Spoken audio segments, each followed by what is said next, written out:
Hi everybody, my name is Cindy Crum and I'm the CEO of a company called Mobile Moxie based in Denver, Colorado. We do mobile SEO and ASO consulting and have been in business since 2008. In that time, I've developed a reputation for being able to understand and predict where things are going with digital marketing, and that's what we're going to be doing today, talking about SEO strategies for capturing the shortest attention spans out there. This talk was originally given at SEO Oktoberfest, aka G50 Summit, and won third place, so yay for that, or tied for third place I should say. So let's get into it. SEO strategies for capturing the shortest attention spans out there. Now, what we know about society is that there's this rise of what people are calling dopamine culture, this idea of we're not doing things the long, slow way, we're doing things the faster way.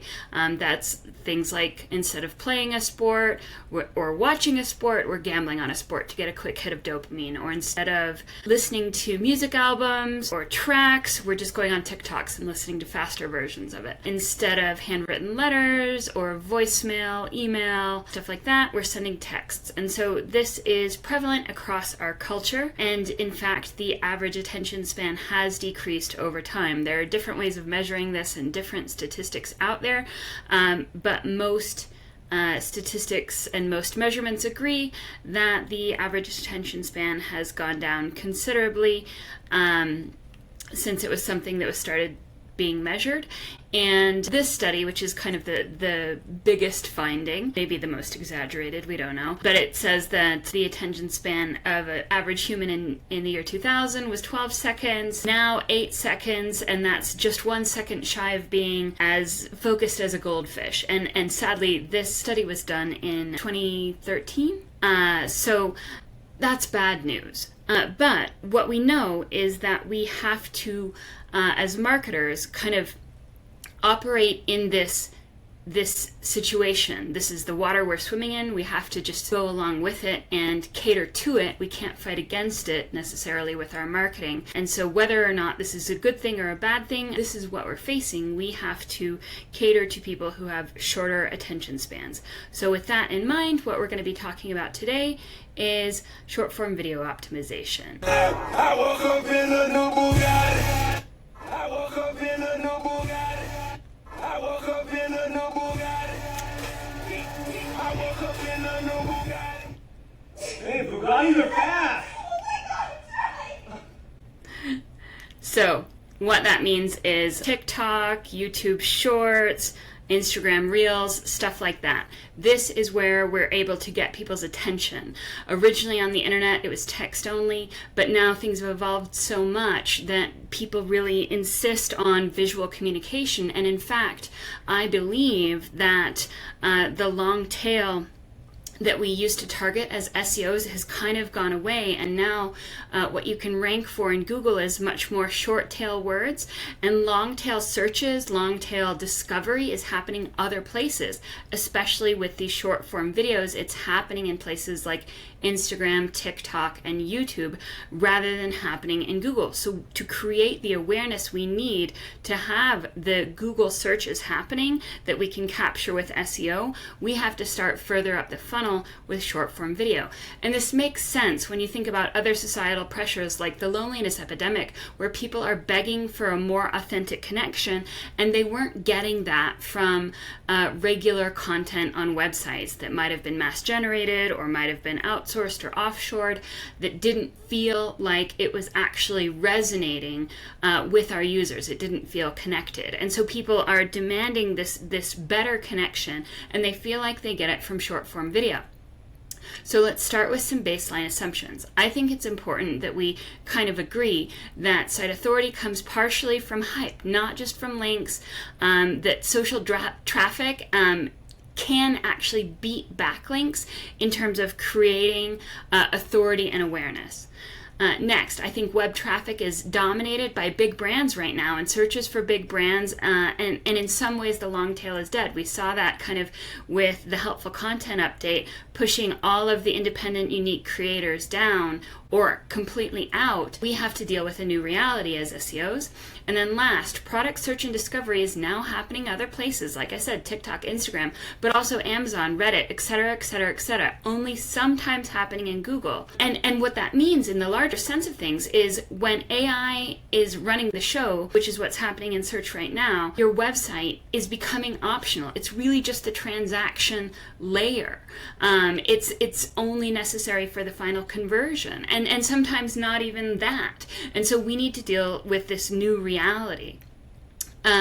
And so I want to talk about some research behind this. This is a study from BCG, and it says it's time for marketers to move beyond the linear funnel. And BCG published this, and Google really, really liked it. So this came out early 2025. And so Google kind of glommed onto this and wrote about it a couple times. They wrote about it in 2 different articles, and they used it to develop this strategy or this theory about how brand awareness is happening now. And Google talks about it in terms of the 4 S's of the consumer journey, and they talk about it in these 2 articles listed on the slide, but the 4 S's of the journey: streaming, scrolling, searching, and shopping. And they're saying that these things happen in kind of an intermixed way depending on what you're selling, what they're buying, what they're looking for. And so what Google suggests is creating these influence maps where you can see at what point in the journey are people finding out or engaging with streaming, at what point in the journey are they scrolling, are they searching, are they shopping, how does that look, and then where does that happen. And so this is how we need to think about things too, because if Google is talking about this, they've read the BCG study, they've verified it in their own data. And so the important thing to know about the streaming, scrolling, searching, and shopping is that all of these things can happen in places like TikTok. And I think that's why TikTok has resonated so well, is it gives people the feeling of connection, it gives people the dopamine hit, and it gets them information that they want really quickly, that they can act on or not, right? It's a little bit less pushy than other kinds of channels of marketing. And know that images and videos are huge assets for AI. If, everyone in SEO cares about AI a lot right now, but realize that AI can understand and process what's happening in videos like this that you're seeing in real time. Text helps, but the audio is already being processed. Just because Google and TikTok and Facebook aren't telling us about processing these videos, they likely are. And that's how they're showing the right videos to the right people at the right time. And so optimizing for those algorithms and those AI systems includes optimizing what's happening in your videos. Social networks see this coming, and so does Google. And so we have to be paying attention to this as SEOs, because it's where everything is going, and we can resist it and keep doing what we've been doing, but it's not going to work. It's not what users want, it's not what the algorithms want, and it's really not where the winners are going to be. And this woman that I'm about to show you, Sam Ogborn, explains it really well. The internet started reading your mind, and you probably didn't even notice it. When you open up TikTok, you're usually not searching for anything specific, yet within seconds, you're watching exactly what you didn't even know that you wanted. And this is beyond general search. It's almost like intent prediction. See, consumers used to separate search and social as 2 different behaviors. Search was, I have a question and I need an answer, whereas social is more like, I want to be entertained. But that boundary is dissolving. Exactly. And that's what we need to recognize. 45% of Gen Zs report preferring to search on Instagram and TikTok over Google. And the visibility there is based on things like engagement and micro engagement, which is a totally different strategy for optimization. If we want the visibility, if we want to reach Gen Z with our message, we have to be learning these new skills. And remember that short form videos are happening in Google too. They have a whole tab at the top of the search results for short videos. And these are mixing things from TikTok and Instagram and YouTube Shorts, right? So they're trying to surface all of the dopamine-oriented content there. And already too, these things are showing up in AI overviews and AI mode kinds of search results, especially in this one you can see when you're doing product queries categories. And for instance, this one was about the best protein powder, I think. And then you click into some of the products. On the right, what you get is video reviews of that product by humans, comparing and contrasting. And these ones are long form videos usually, but I think soon we're going to see short form videos. That's already happening in the AI results. And so think about that and think about, are you already doing a good job optimizing for what's influencing people's purchase decisions when they're buying your product? If they're searching in AI mode, are you there with the comparisons or not? Or do you have influencers there maybe? Or is it just your competitors? Are they winning the game because they have content there and you don't? And then there's this. Remember that you can see the short form videos showing up as a tab on the top, but videos are already being cited as resources in AI overview answers. These are YouTube videos that are being cited as fashion questions, right? So Google and the AI overviews are pulling information from YouTube. So if you're not there, you're going to miss out as well. And then likely soon, I think we're going to see AI overviews that start with short form videos, pushing the other content down. Why? Because users love it, because Google wants to keep searchers in the search results in AI mode. Their goal is to create a resource, a landing page that answers the question without you having to leave. So when Google allows these short form videos to show up, especially if it allows them to play without linking over to the site, then they're going to win the game. And then, of course, this says last Wednesday. At this point, it was probably about a month ago.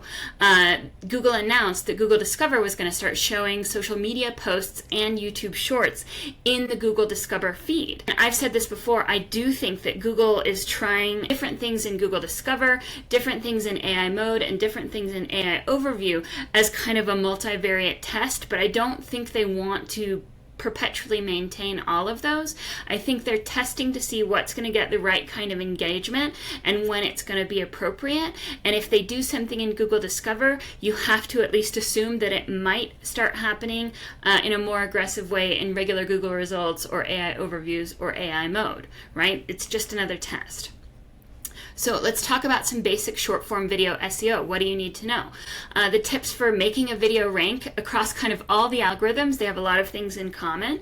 You need a really strong hook, get viewers in the first 0 to 3 seconds. That means strong visual cues and curiosity-driven statements, things like, you've been doing this wrong your whole life, or here's what no one tells you about X. Those get people to stay past the first 3 seconds. You have to keep it short and engaging, 7 to 15 seconds total. It's really successful on TikTok. 15 seconds is the minimum on Instagram Reels.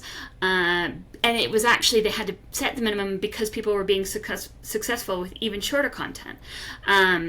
Retain the customer's attention, so cut out the fillers, zoom in, do jump cuts every second or every 2 seconds, which sounds like a lot, but it's not, because people's brains move fast. Think about how much you probably listen to things on 2x speed. It's because your brain is working faster than the video is, and you're fine with it, and most people are gravitating to video because they want the personal connection. And then encourage the engagement naturally. Ask questions in the video. Encourage people to tell you their experience or what they like or what they didn't like. Ask them questions directly in the video. Which one would you choose? This happens a lot with makeup and outfits. Which do you like better? Or, asking things like, can someone explain why this works? Or why did that happen? Or someone tell me why he did this or she said that. These kinds of things are what help people feel engaged with your video. And the longer people watch your video and comment on it and interact with it, the more engagement signals you're sending the algorithm. So the more people it's going to be shown. So there are some basic best practices. Things like if you're running a visual, short form video campaign or long form too, you need to be posting 3 to 5 times per week. That's enough to trigger most of the algorithms to keep you relevant without having to kind of rebuild trust. Use the native editing platforms and measuring and creation tools. Most of the platforms want you to be successful, and they do tend to prefer content that's come from their platform setup utilities. Engage in the comments. People like to feel like you're listening, and it'll also increase your video's lifespan if you're engaging and re-engaging people in the comments. That shows that it's still relevant, so the algorithms will continue to show it. You post high-performing videos. This is especially true in TikTok, where you don't have to have much variation at all. Instagram and YouTube, you have to have more variation, but you can do slight edits on older videos to get new life. You can stitch yourself, which is like put video in a video.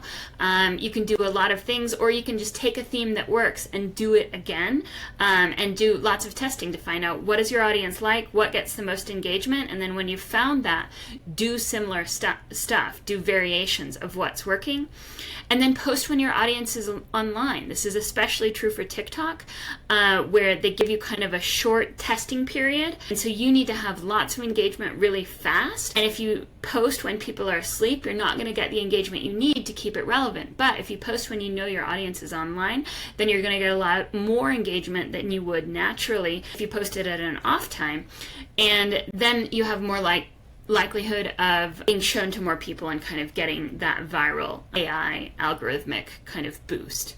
And that's true to a lesser degree in the other platforms as well.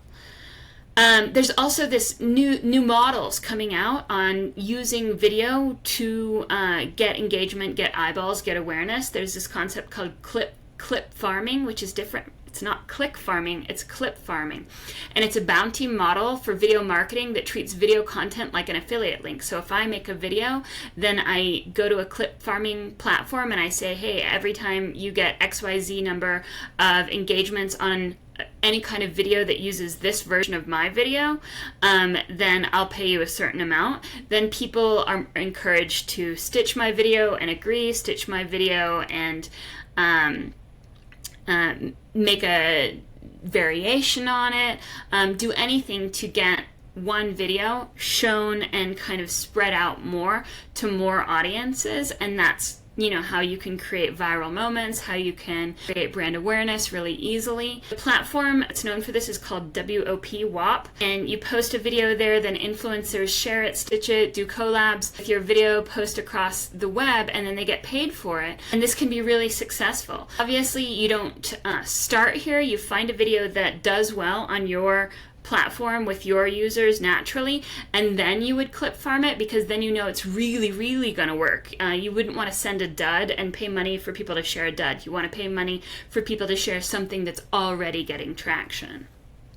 So let's go into some specifics about the three platforms, starting with Instagram. It's where a lot of people are. Instagram just recently made some major changes. They started making public content from professional accounts indexable in Google starting just this summer, July 10th, 2025.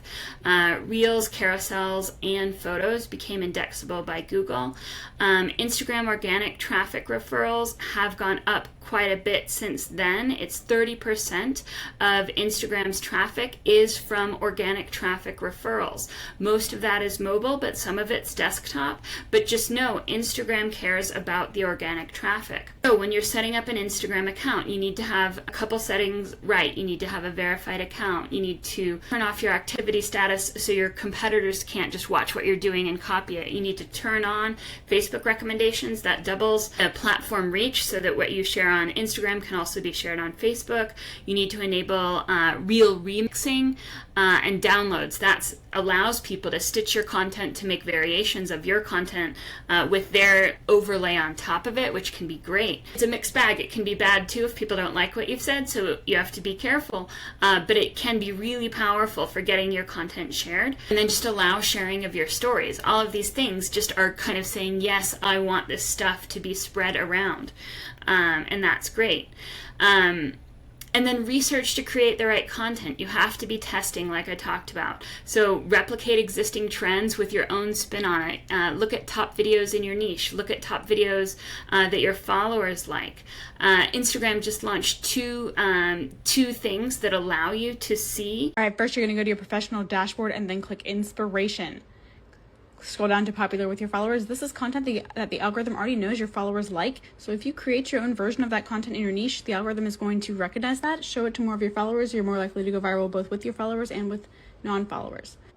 You can also do this with audio and accounts. All right, next one, you're going to want to go to the search bar and then type in your niche. And then there's a secret thing here that you don't see. Watch this. If I scroll all the way to the left, click on Reels at the very end right there, and that is going to show you the top Reels in your niche. Anything here that's got over 1 million, especially if it's got double digit in the millions, save that and then recreate your own spin of that content. Be sure to study the keywords they use, the hook, the style of the video, every little detail matters. Yeah, exactly. So think about what we used to do as SEOs, like keyword research. This is the new keyword research. This is what you need to do to get the kind of engagement that you need to be surfaced in the algorithms of the video search engines.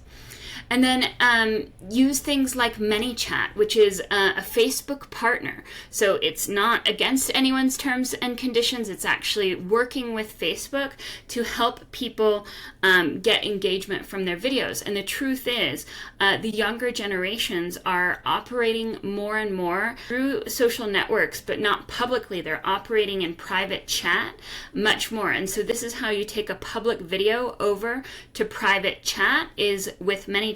So if you've seen someone say, comment fall in the in the comments and I'll send you the links, that's usually a ManyChat kind of engagement. And that has a couple different benefits. Number one, if you tell people to use a keyword in your comment section, then you're automatically driving up the comments and you're giving them something back. You're saying, comment this and I'll send you that. That's great because people feel more connected to you, and you've started that initial connection where they can continue to communicate with you privately if they want to. It also has a side SEO benefit. If you want to rank for a certain keyword, then make that the keyword that people are commenting on, and then you can drive up the kind of prevalence of that keyword on your particular post. To kind of list build in the new social media, video framework, where you can find all of your followers, connect with them in an ongoing way, and then make sure that you're following them back, you're friending them, and engaging with them on a regular basis. If they are motivated enough to comment, then you should be engaging with them actively. And just know, Instagram really cares about this stuff. They, in fact, added bonuses where they're paying for general engagement. If you have a big enough account, there's this new program for businesses or creator accounts, and if you're eligible, your reels, your posts, your carousels can get bonuses where they just send you money for getting engagement. You're not having to promote a particular product.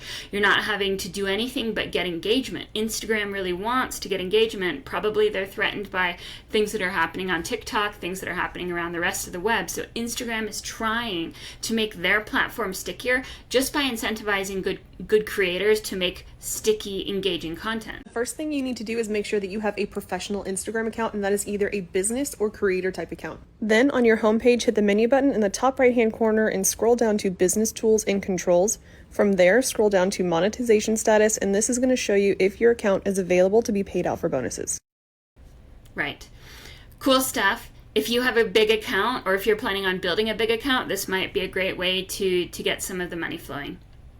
Now, the other thing to know is that there are different kinds of things you can post on Instagram that get different kinds of engagement. So Reels get the most comments and drive more impressions. There's this asterisk for smaller accounts. So if you're a smaller account trying to get bigger, trying to get more exposure, then using Reels is a good way because you get the impressions, and that gives you more opportunity to get comments, to get followers, to build your audience. And then carousels generate the highest engagement. Well, carousels are just static images. They're not even videos. So you can use AI to auto-generate carousels from each of your reels. Every time you generate or you create a reel, you should also be turning it into a carousel. That's an easy win. The other thing is that you can use trial reels. So trial reels were originally created if you wanted to create a reel that was kind of like different from your original kind of vibe. You could use a trial reel where it was going to be shown to not just your audience, but kind of a wider audience at large. This isn't how you have to use it. You can also use it to take your most successful videos that are kind of old and set those up as trial reels, and then they're going to be shown to people who are not already in your audience as like a preview, and that can help you build your audience really, really fast, because if they worked for your audience, they'll probably work for other audiences. And so you're just sending out this trial reel as like, this is some of my best content. Do you guys like it? And then you build your following that way. It's a great way to reach out to anyone who's not already following you. And then adding up Instagram close friends. So close friends get to see all of your content. If someone is set up as one of your close friends, they're more likely to get notifications and see your content when you share anything new. And so if they've already engaged with you, then you should definitely set those people up as close friends, because the fun thing is your number of close friends is unlimited on Instagram. So you may as well set all of your engaged followers up as close friends, so they get all the notifications when you post something new. So you can even like combine this with ManyChat. So take all the people who message you from ManyChat, add those people as close friends. Now they always see all of your newest reels, and you have unlimited close friends. So you may as well just keep building that list up and up and up, right? Okay, that's Instagram. Now let's talk about TikTok. TikTok is tough because it's so different from Meta kind of social networks like Instagram and Facebook. It is very different. The videos are, vertical instead of horizontal, and they're really fast. They can go viral really fast or not. People engage on TikTok differently, and different content tends to be successful over there. And so that can make people nervous to start testing anything on TikTok. So what I like to do is start by talking about this tool called Opus Clips, which is great if you have some existing long form content and you want to try out TikTok. It can take existing long form content and turn it into TikTok content. So it takes like a URL of a long form video and turns it from horizontal to vertical and kind of splices it up into TikTok oriented kinds of content. And it also does a lot of the other things that you need to rank well in TikTok. So for all of the platforms doing things like having text on the screen and having their closed captions or transcripts can really be great for driving up the average rankings, the average exposure of a video. And so that's a great way to test. But you have to start by knowing that TikTok is different. The content is different. What goes over well on TikTok is silly things like this.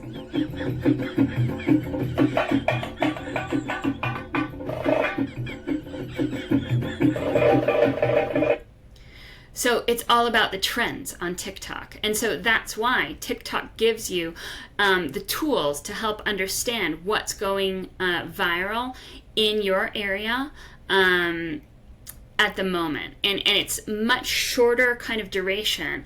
If something goes viral, you need to do it in the first day or two, or the opportunity may be lost. And so in the TikTok tools, you can see what's popular and then break out things in terms of hashtags, songs, creators, videos.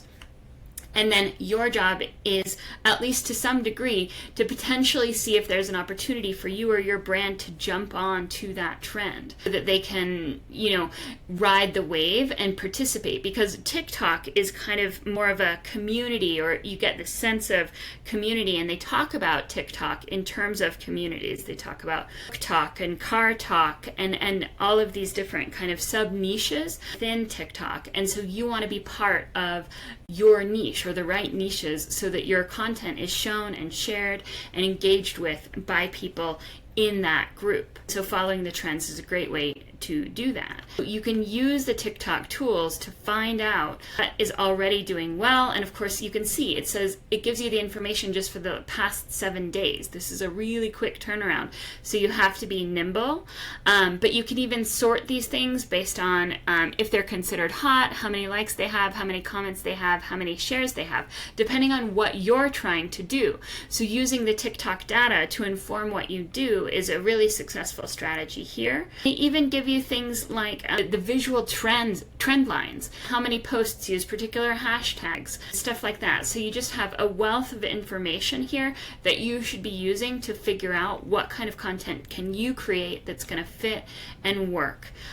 Same thing with songs. TikTok is known for kind of making certain songs really popular because they let you use the song in the background in some cases, and those become kind of viral, sticky trends as well, kind of like a meme or a hashtag, but the song has kind of a built-in meaning. The viewer kind of knows what they're going to get when they hear the certain song, or they have a sense of what they might get, and that can be powerful as well. If one message resonates with a user and it has a song background, then other creators use that same song background for similar messages that they think they're going to resonate, then you're going to get way more engagement.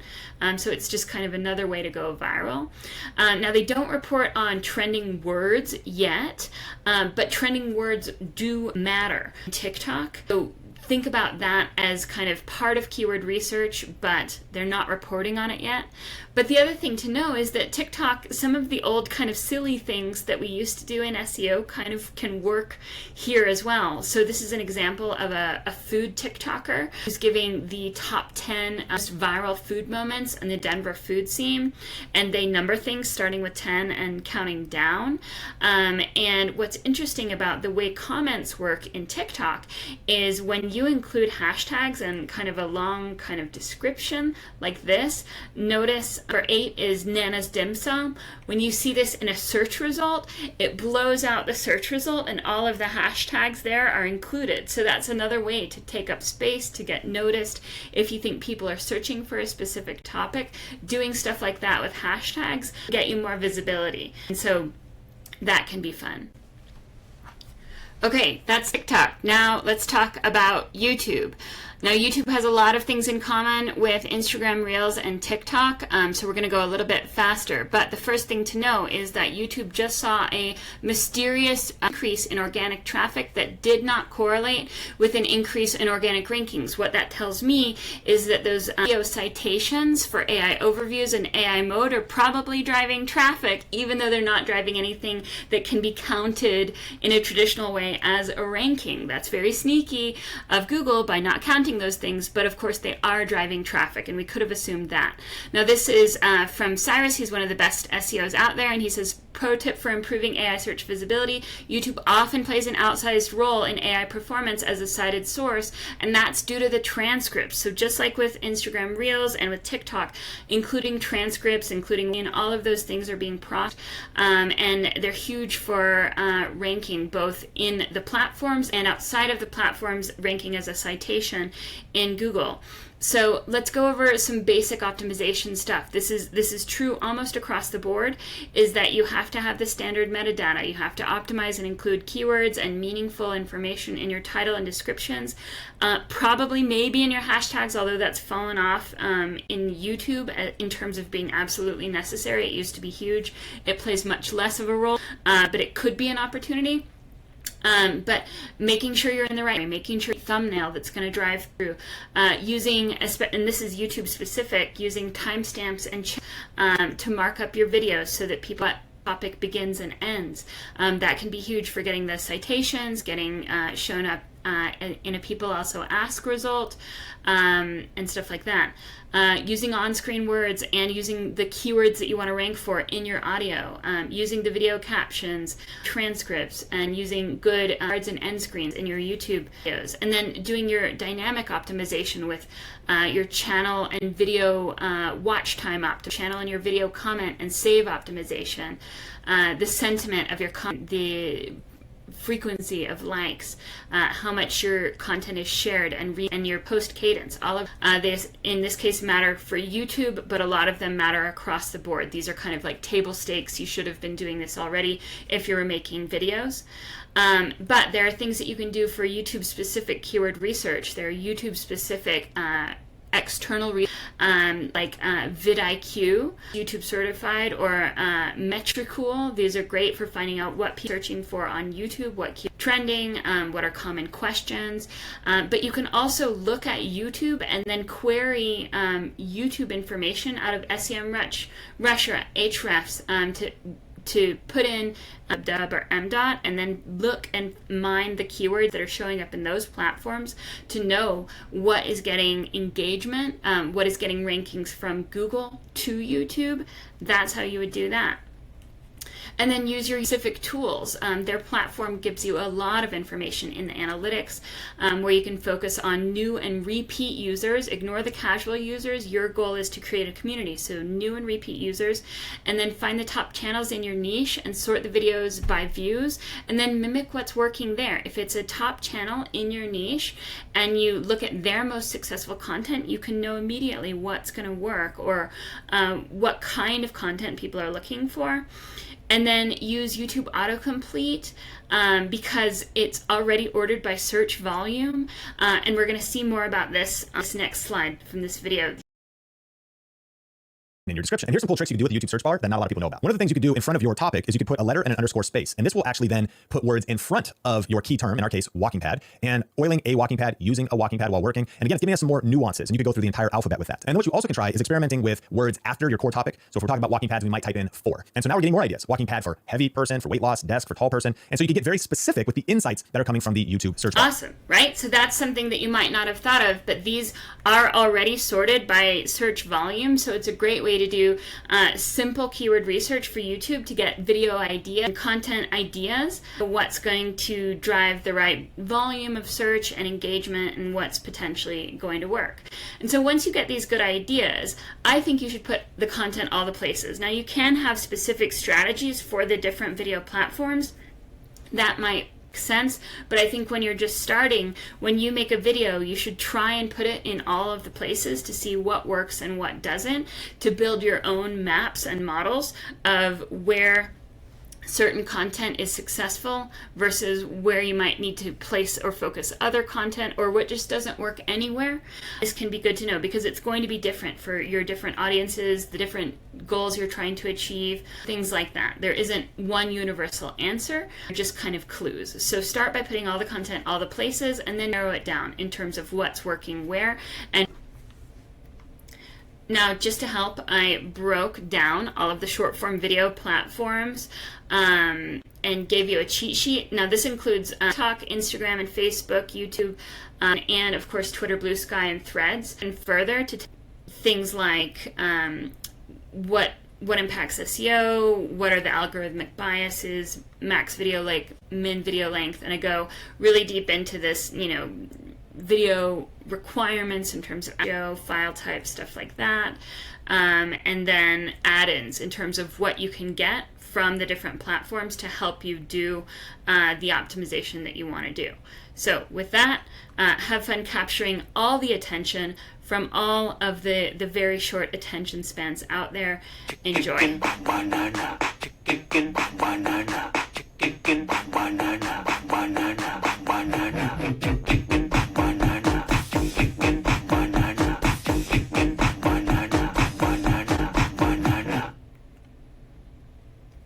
And this is me if you want to get in touch.